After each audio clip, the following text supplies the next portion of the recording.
The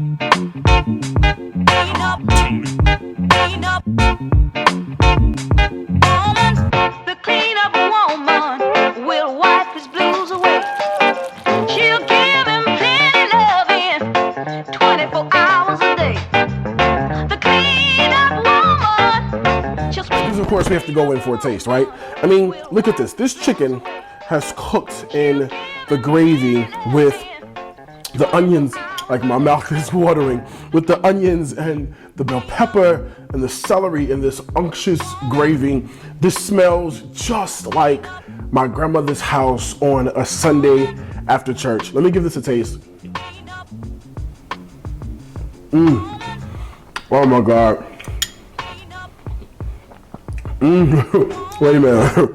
I have to give this another taste. Like, I have to go in for another bite of this.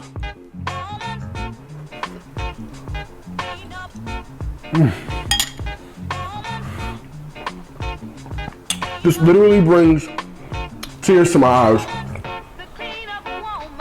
I taste the gravy, the onion, all the herbs, all the spices, and the love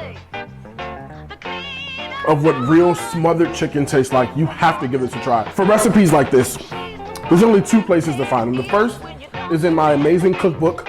It's called Stories from My Grandmother's Kitchen. You have to pick it up. It's got over 100 original recipes.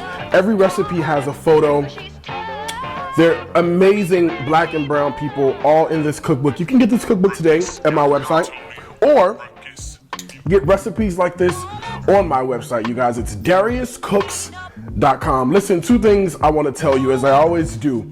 Food is my life, and life is my food. Until next time, with smothered chicken, I gotta wish you happy cooking from my heart to yours.